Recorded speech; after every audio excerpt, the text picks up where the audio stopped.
देशरे और सारा राज्य रे केवल खरा नुहे इलेक्शन ताती बढ़ी चली। इलेक्शन जेते पाखे आसुची राजनीति महल सेते गरम ही आसुची। ए दलर नेता से दल आउ से दलर नेता ए दल।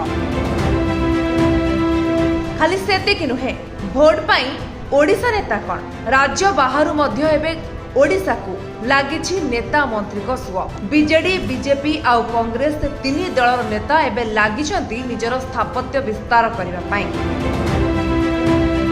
तबे एही मध्यरे कांग्रेस प्रार्थी राहुल गांधी ओडिशा आसी जाइथिले मध्य पुणी थरे आज तांकू ओडिशा आसीबार थिला जहाकी बातिल होछि एवं आज राहुल नामांकन पत्र मध्य दाखल करिसंती रायबरेली सीट पाई।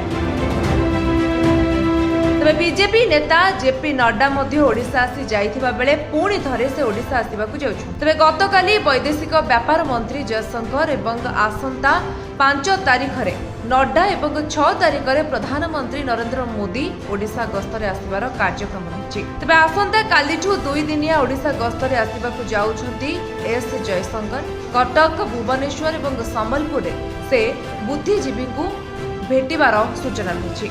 बीजेपी नेता गोलोक महापात्र आज यही सूचना देते। तेबे एस जयशंकर यही 2 दिनर गस्तरे दलीय कार्यक्रम में जोगदेवा सहित दलीय कार्यकर्ता सहित आलोचना करेंगे।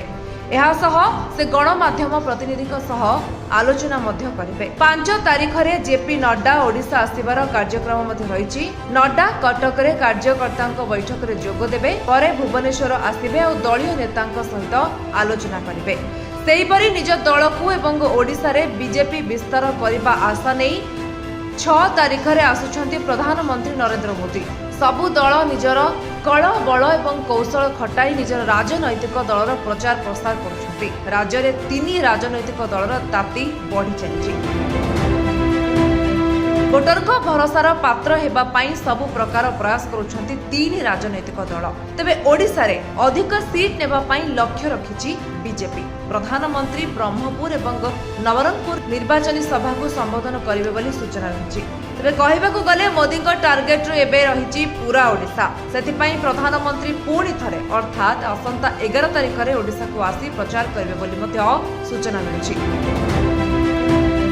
सेहीपरि मुख्यमंत्री नवीन पट्टनायक आसंता काली रायगढ़ गस्तरे जिबे। एहा पूर्वरु मुख्यमंत्री नवरंगपुर रे। तबे मुख्यमंत्री मध्य निज भोटर को बांधी रखिबा पाई अन्य 2 दल बीजेपी एवं कांग्रेस रो कार्यक्रम उपरे नजर रखिछि।